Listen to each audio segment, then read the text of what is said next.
கட்சிக்காரர்கள் இறந்து போனதற்கு நீ எந்த நிகழ்வுக்கு நீங்கள் போனீங்க? கள்ளக்குறிச்சியில் இறந்தவங்களுக்கு நீங்கள் போறீங்க, ஓகே சார். அஜித்குமார் இறந்து போனாரு, போயிட்டீங்க. ஏன்னா அது பொலிட்டிக்கலி உங்களுக்கு தேவைப்படுது.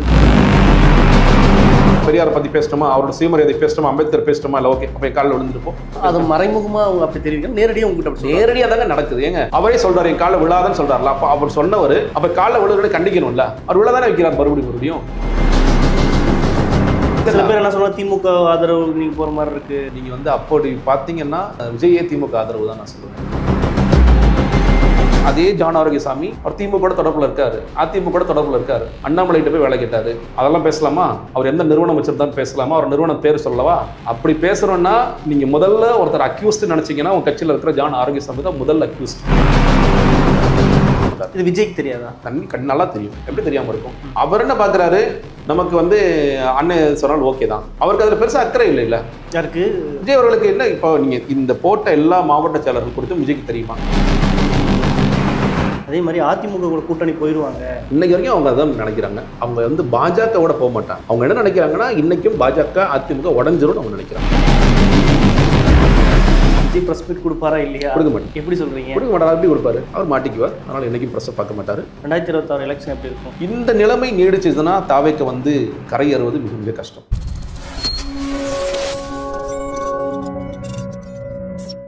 கலர் கண்ணாடி வாய்ஸ் நேயர்களுக்கு வணக்கம். இன்று நம்மோடு இப்போ அரசியல் அமைச்சர் ஜெகதீஸ்வரன் அவர்கள். வணக்கம் சார். வணக்கம். இப்போ பார்த்தீங்கன்னா தாவேக்கால நீங்கள் செய்தி தொடர்பாளர் இருந்து கிட்டத்தட்ட ஒரு வருடம் அப்படின்ற மாதிரி போச்சு. இப்போ திடீர்னு கட்சியை விட்டு வெளியேறதுக்கான காரணம்? கட்சி வந்து கொஞ்சம் என்னை ஒதுக்கணும்னு நினச்சிது.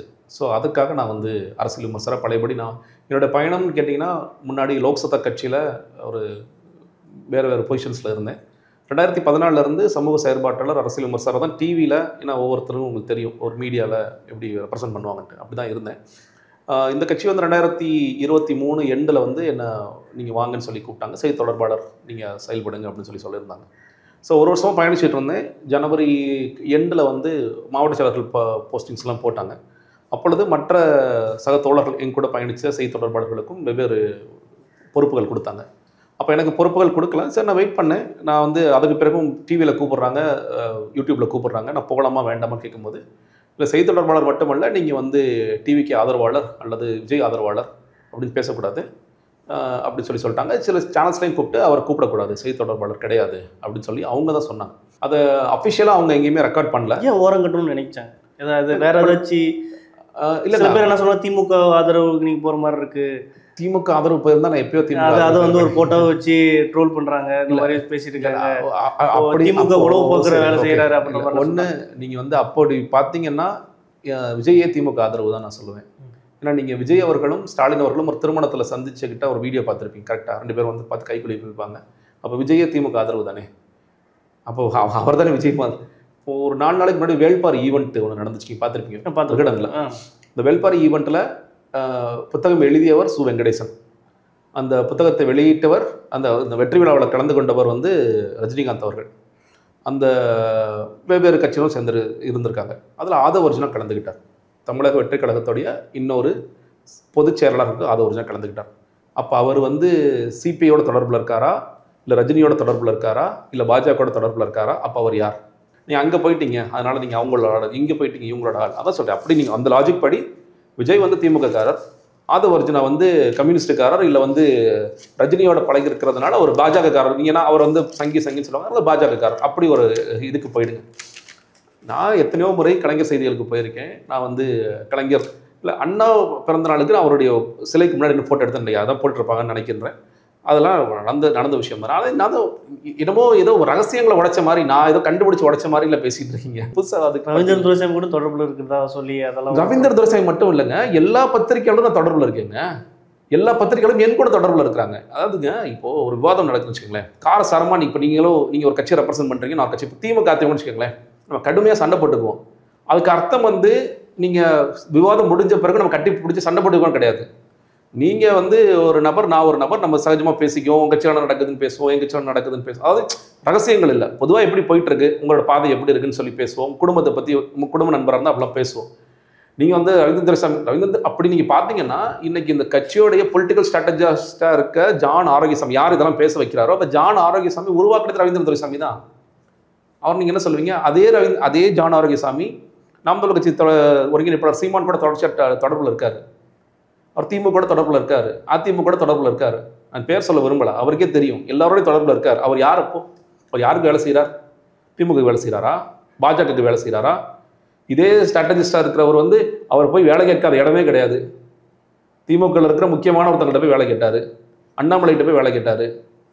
அவர் போகாத ஆஃபீஸே கிடையாது, எல்லா ஆஃபீஸ்லையும் போய் இறங்கினார். அப்பா எனக்கு வேலை கொடுக்குப்பா, வேலை கொடுக்குப்பான்னு சொல்லி கேட்டார். அதெல்லாம் பேசலாமா? அவர் எந்த நிறுவனம் வச்சுருந்தான்னு பேசலாமா? அவர் நிறுவனம் பேர் சொல்லவா? அப்படி பேசுகிறோன்னா நீங்கள் முதல்ல ஒருத்தர் அக்யூஸ்ட் நினச்சிங்கன்னா உங்கள் கட்சியில் இருக்கிற ஜான் ஆரோக்கியசாமி தான் முதல் அக்யூஸ்ட், பொலிட்டிக்கல் ஸ்ட்ராட்டஜிஸ்டாக சொல்லிட்டு இருக்காரு. அவர் போகாத இடம் இன்னைக்கு வரைக்கும் அவர் டச் இல்லாத இடமே இல்லை. கேட்டால் நான் ஸ்ட்ராட்டஜி பண்ணுறேன், அதனால வந்து நான் அவர்கிட்ட பேசினேன் இவர்கிட்ட பேசினேன்னு சொல்லி அவர் கதையெல்லாம் சொல்லலாம். நீங்கள் முதல்ல அவரை கேளுங்க, ஏன்பா நீ அவரோட டச்சில் இருக்க, ஏன்பா இவரோட டச்சில் இருக்க, நீ எங்கே கொண்டு போய் விஜய் நிப்பாட்ட போகிறேன்னு கேளுங்க. அப்படி இல்லைன்னா ஏன் உங்களை ஓரம் கட்டப்படணும்? இது என்ன?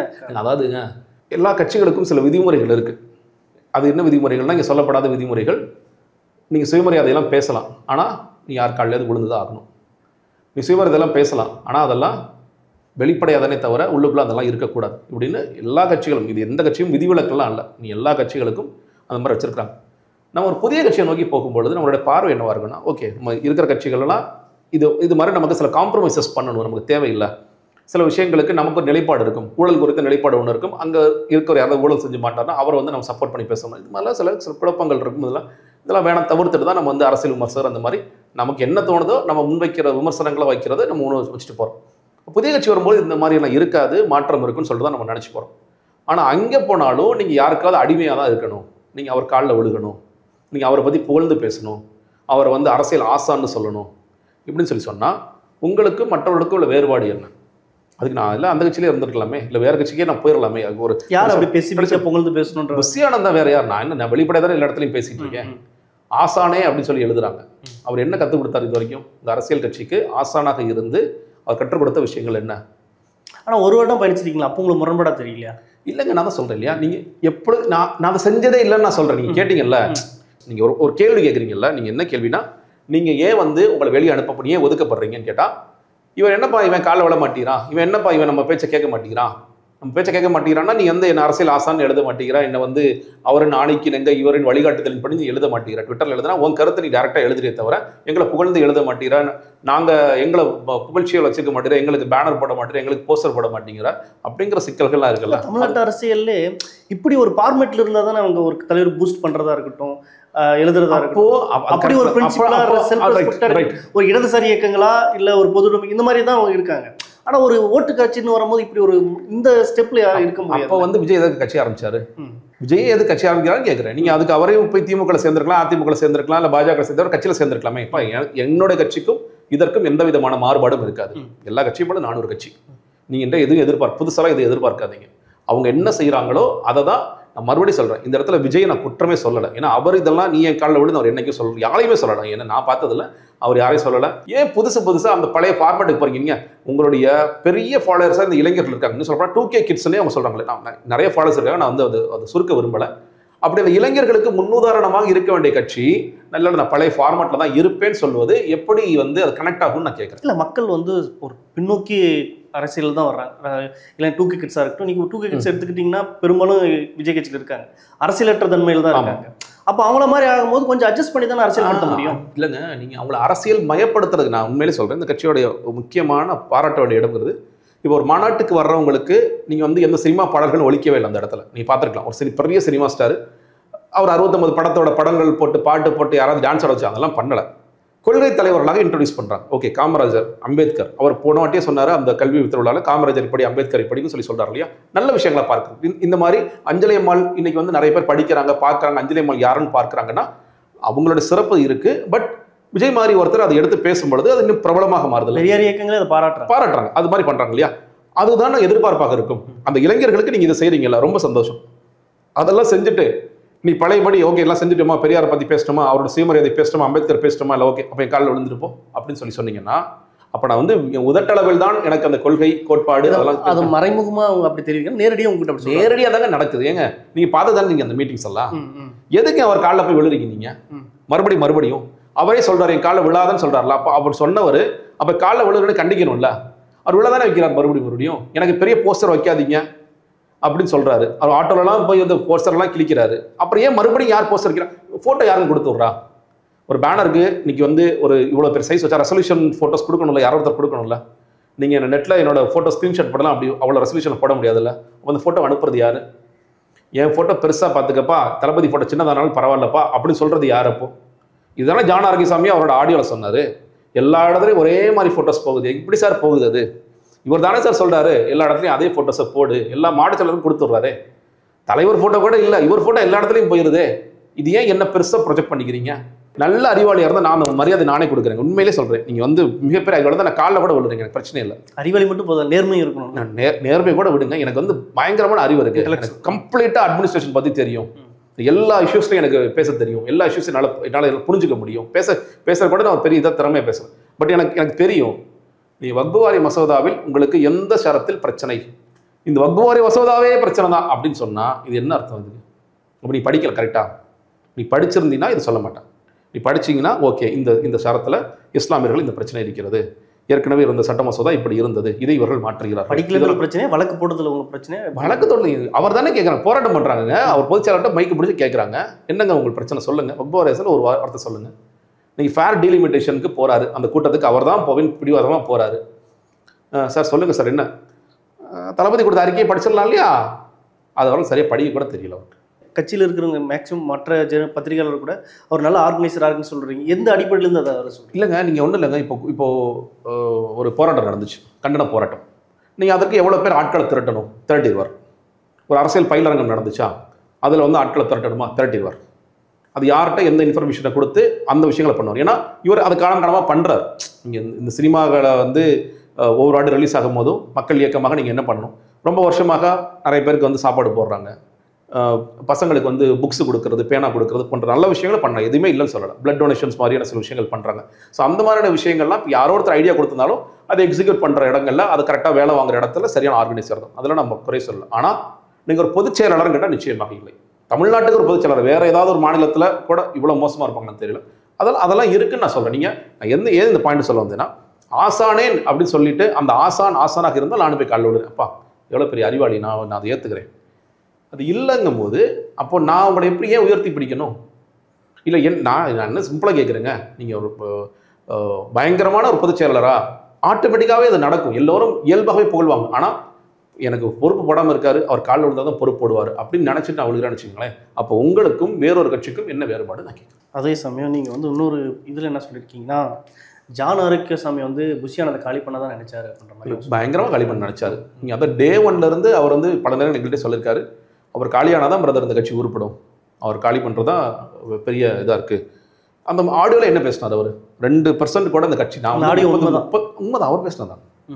அவர் என்ன சொல்லும் போது, இப்போ அதிமுக தாவேக கூட்டணி வரும், அதில் வந்து அதிமுக நமக்கு கீழே வருவாங்கன்னு சொல்லியிருக்காரு. அது எப்படிங்க பாசிபிள் நான் கேள்வி கேட்டிருக்கேன்.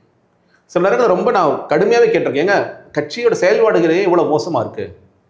ஏன்னா நீங்கள் அந்த ஆடியோ ரிலீஸ் ஆகிற அதே வாரம் நான் பேசுகிறேன், நான் எங்கள் ஊரில் டீ கடைக்கெலாம் போகிறேன், என்னை பார்த்து திட்டுறாங்க, ஏன்னா அந்த கட்சிக்கு நீ போனன்னு கேட்குறாங்க. மாநாட்டில் வந்து எவ்வளோ பெரிய ரைஸ் ஆனீங்க, அதுக்கு பிறகு ஏதாவது கன்சிடராக பண்ணுறீங்களா? நீங்கள் எப்படின்னா திடீர்னு மேலே வர்றீங்க, அப்புறம் ஒரு மாதம் காணா போயிடுறீங்க, திடீர்னு மேலே வரைக்கும் காணா போயிடுறீங்க, இது அரசியல் செயல்பாடே கிடையாதுன்னு சொல்லி என்ன சொல்கிறாங்க.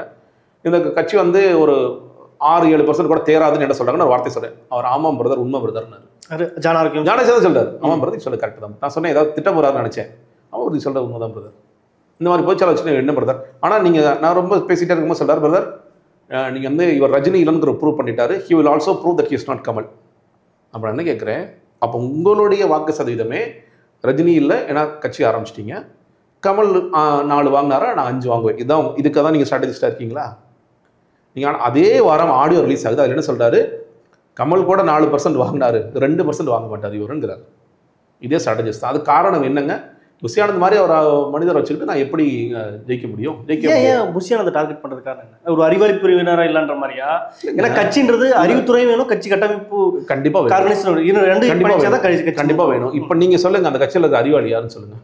ஒவ்வொரு கட்சிக்கும் ஒரு இன்டெலக்சுவல் ஃபேஸ் ஆஃப் த பார்ட்டின்னு இருப்பாங்க, நிச்சயமாக இருப்பாங்க. ஒரு குரூப்பாக இருப்பாங்க, ஒரு சிங்கிள் மேனர், எவ்வளோ பேர் இருக்கலாம். தமிழக வெற்றி கழகத்தின் இன்டெலக்சுவல் ஃபேஸ் யார்? நீங்கள் பார்த்துருக்கீங்க 1.5 வருஷமா.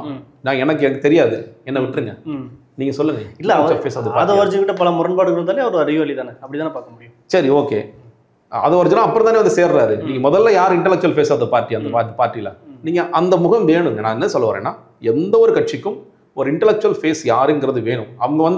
அவங்க நேரடியாக நீங்க தேர்தல் அரசியலில் கூட வர வேண்டிய அவசியம் இல்லை. இந்த அறிக்கைகள் சொல்றது, அறிக்கைகள் எழுதி கொடுக்கறது, சில இடங்களில் பேசுறது, சில மீட்டிங்ஸில் கலந்துக்கிறது, அந்த மாதிரியான விஷயங்கள் கூட வேணும். ஸோ இவர் ஏன் வந்து புசி வந்து துரத்தணும் அப்படி இல்லை காலி பண்ணணும்னு நினைச்சாருன்னா, அவர் இதே சிக்கல் தான். நான் இன்னைக்கு என்ன சொல்றேன், அதே சிக்கல் தான். எல்லா இடங்களும் தன்னை தான் ப்ரொஜெக்ட் பண்ணிக்கணும், தான் சொல்ற மாவட்ட செயலாளர்கள் தான் போடணும், இதுதான் இப்படி தான் கட்சி நடத்தணும் அப்படின்னு அவர் முயற்சி பண்ணார். இது விஜய்க்கு தெரியாதா? நல்லா தெரியும். எப்படி தெரியாம இருக்கும்? அவர் தானே கையெழுத்து போடுறாரு, மாவட்ட செயலாளர்கள் அப்படிங்கிற பேர்ல அவர் தானே கையெழுத்து போடுறாரு. அவர் என்ன பாக்குறாரு, நமக்கு வந்து அண்ணன் சொன்னால் ஓகே தான், அவருக்கு அதுல பெருசா அக்கறை இல்லை. இல்ல யாருக்கு? விஜய் அவர்களுக்கு என்ன, இப்போ நீங்க இந்த போட்ட எல்லா மாவட்ட செயலர்கள் குறித்தும் விஜய்க்கு தெரியுமா? இந்த ஊர்ல இந்த மாவட்ட செயலரை போட்டிருக்கேன், இவர் இது பண்ணிருக்காரு ஏதாவது தெரியுமா? இப்போ நீங்க முதலமைச்சர் ஸ்டாலின்டையோ இல்லை சில எடப்பாடி பழனிசாமிட்டையோ உங்க மாவட்ட செயலர் யாருன்னு கேட்டால் ஹிஸ்ட்ரி சொல்லிடுவாங்களா இல்லையா? நீ அந்த அளவு ஒத்துக்குன்னு நினைக்கிறேன். இல்ல ஒன்றிய செயலர் கேட்டால் கூட சொல்லிடுவாங்க சில நேரங்கள். பஞ்சாயத்து அளவில் வேணா கொஞ்சம் தெரியாம இருக்கலாம், பட் ஒன்றிய அளவில் சொல்லிடுவாங்க, நகர அளவில் சொல்லிடுவாங்க. இன்னைக்கு விஜய் அவர்களுக்கு தன்னுடைய மாவட்ட செயலர் யார், அவங்க என்ன பண்றாங்க, என்ன பேக்ரவுண்டு, இதெல்லாம் பார்த்து தான் போட்டார். அவரு ரொம்ப அண்டர்மைன் பண்ண விரும்பல, அதான் பார்த்து தான் போட்டேன். இவர் லிஸ்ட்டு கொடுத்தாரு, அந்த லிஸ்ட்டை நான் சைன் பண்ணி கொடுத்தேன், அவ்வளோதான். ஓகே, அவர் அண்ணன் ஏதோ போட்டார், ஓகே ரைட், முடிஞ்சிச்சா? மாவட்ட செயலர் லிஸ்ட்டு போட்டாச்சா? முடிஞ்சது. 19 பேராக போட்டாச்சா? ஜோசிய கணக்கு பார்த்தாச்சு, டெய்லி 19 தான் போடணும், அப்படி போட்டு முடிச்சிட்டாங்க. ஸோ இதில் அவர் என்னென்னா, இதெல்லாம் போட்டால் நம்ம கட்சி எப்படிங்க உருப்படும்?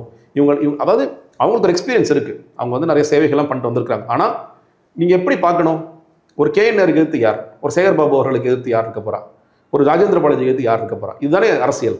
இந்த மாதிரி பவர்ஃபுல்லான ஒரு மினிஸ்டர் எதிர்த்து நீங்கள் தாவேக்களை யார் நிற்க போகின்றார் அப்படி.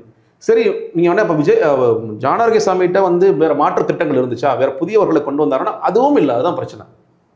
சார் ஜானார்கேசாமி நானே பல பேருக்கெல்லாம் சார் இவங்களாம் பார்க்கணும்னு சொல்கிறாங்க, தலைவரை பார்க்கணுங்கிறாங்க, கட்சியில் இணைய விரும்புகிறாங்க. நான் சொல்கிறதெல்லாம் பெரிய பெரிய டாப் லீடர்ஸ், மற்ற கட்சியில் இருக்கிறவங்க, அதிமுக, திமுக, மதிமுக, அமமுக, நாம் தமிழர், எல்லா கட்சியிலும் வந்து நீங்கள் சொல்லுங்கள், எல்லா கட்சியிலும் வந்து அவருக்கு ரெடியாக இருந்தாங்க. டே 1லேருந்து ரெடியாக இருக்காங்க ஜாயின் பண்ணுறது. அவங்க சொன்னாங்க, உங்கள் பொதுச்செயலாளர் எப்போ ஃபோன் பண்ணாலும் ஃபோன் எடுக்க மாட்டேங்குது, உங்ககிட்ட நேரடியாக தொடர்பு தான்.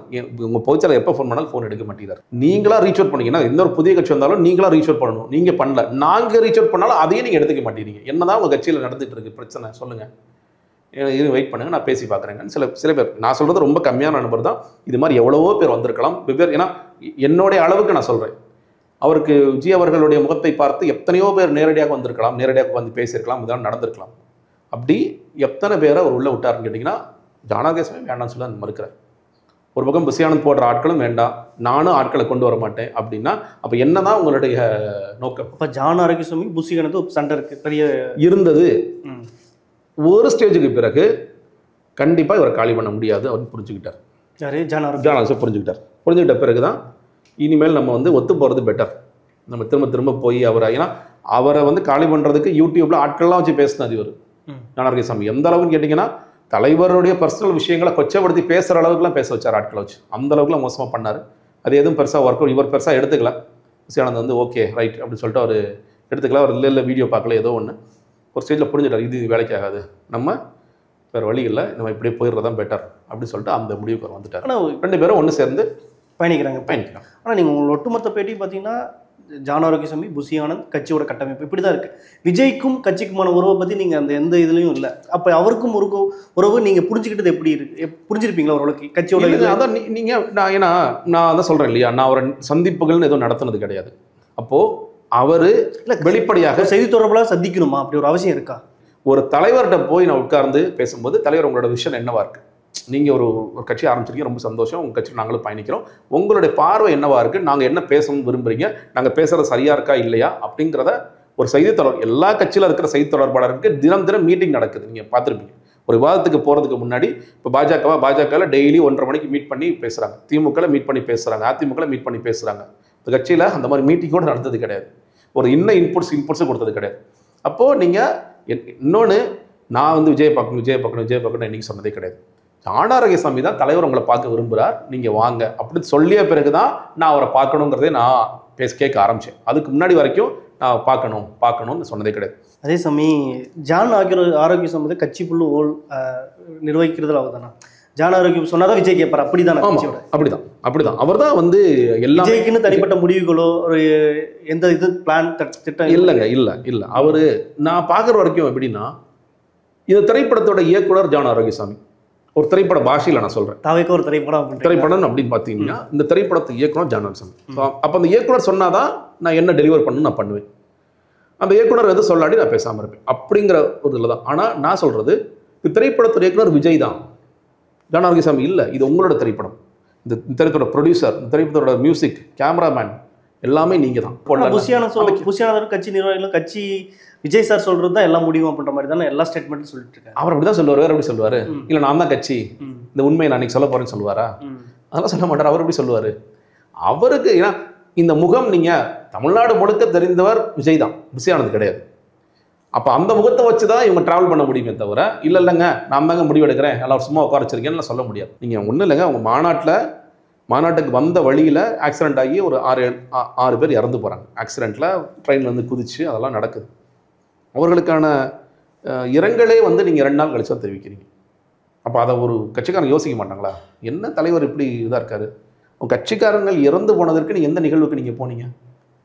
கட்சியோடைய பாண்டிச்சேரி மாநில செயலர் இறந்து போனார், மாநாட்டுக்கு ஒரு 4 நாளைக்கு முன்னாடி, அது போகலை.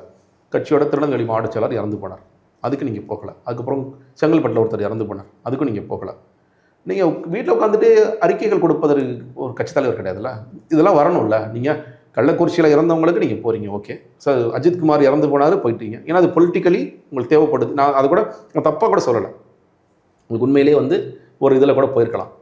உங்கள் சொந்த கட்சிக்காரனுக்கு நீ நிற்கணும்ல. யாரோ ஒருத்தனுக்காக நின்னேங்கிறது வேற. உங்கள் கட்சிக்காரன் நீங்கள் நிற்கிறீங்களா? உங்கள் கட்சிக்காரனுக்கு பிரச்சனைனா நீங்கள் நிற்பீங்களா?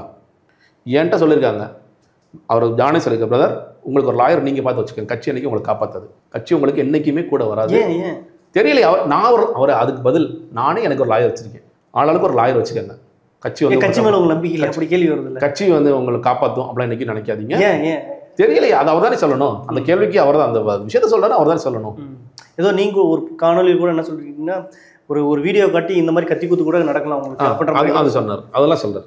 அது அப்பப்போ வந்து சில பிரட்டலான விஷயங்கள்லாம் சொல்லுவார் அவர். அவர் வந்து என்ன சொல்லுவார், பிரதர் உங்களை வந்து ஐஎஸ்ல விசாரிக்கிறாங்க. சரி விசாரிக்கட்டும். அது அவருக்கு எப்படி தெரியும்? இல்லை சும்மா சும்மா சொல்கிறது தானே.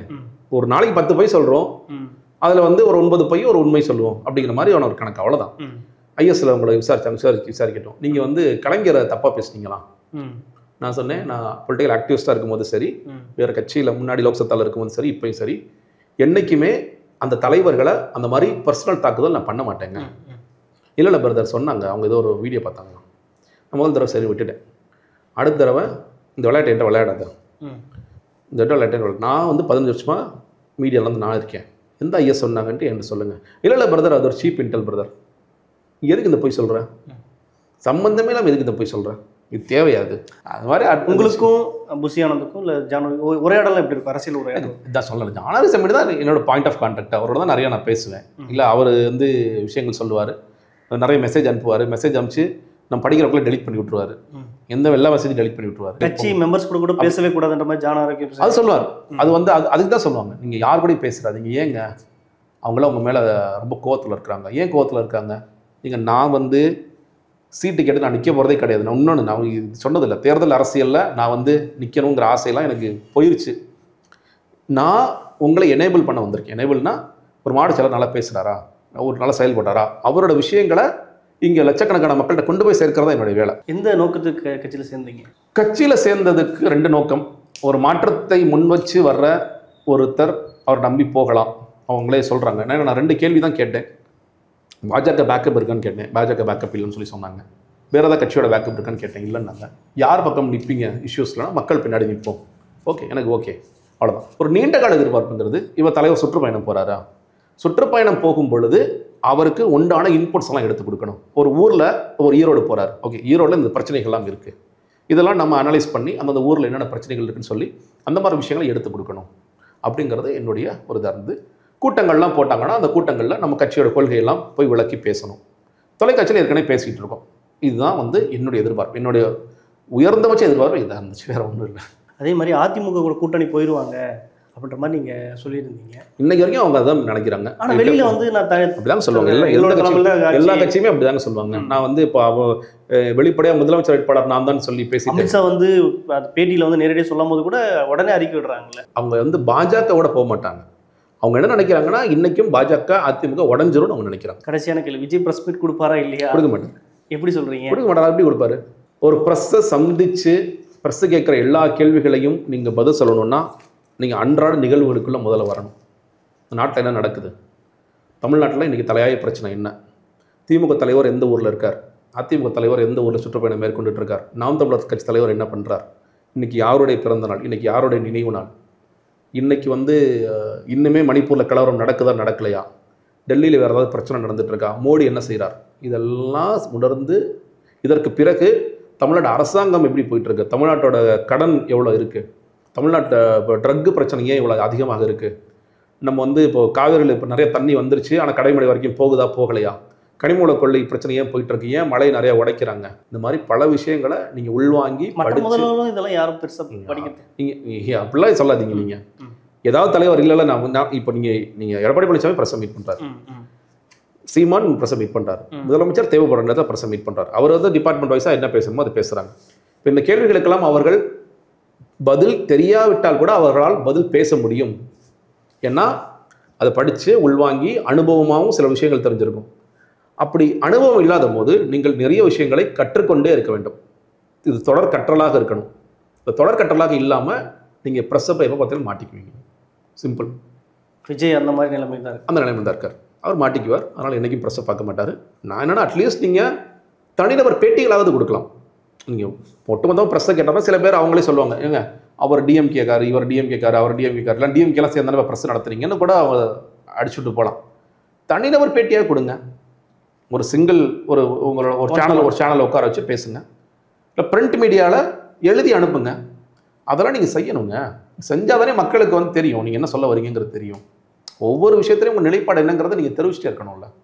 அது அவர் செய்ய மாட்டார். 2026 எலெக்ஷன் எப்படி இருக்கும் தாவேக்கா? இந்த நிலைமை நீடிச்சதுன்னா தாவேக்கா கரையேறுவது மிக மிக கஷ்டம். அவர் உண்மையிலேயே ஒரு அரசியல் கனவோடு விஜய் அவர்கள் இருக்கிறார் என்றால் இன்னும் கடுமையாக இந்த களத்தில் வேலை செய்யணும். ஏன்னா நீங்கள் எதிர்க்கிறேன்னு சொல்கிறவங்க 24 மணி நேரம் வேலை செய்கிறாங்க. கரெக்டாக இல்லையா? இல்லை 24 மணி நேரத்தில் ஒரு 16 மணி நேரம் வேலை செய்கிறாங்க. நீங்கள் அப்போது 18 மணி நேரம் வேலை செய்யணும். இல்லை நான் செலக்டிவாக எப்போ தேவையோ அப்போ மட்டும் வேலை செய்கிறேன்னு சொல்லி சொன்னால் அந்த எதிர்க்கக்கூடியவர்கள் தான் வென்று கொண்டே இருப்பார்களே தவிர உங்களுக்கு வெற்றி கிட்டாது. பல்வேறு அரசியல் சார்ந்த தகவலை பகிர்ந்து மற்றொரு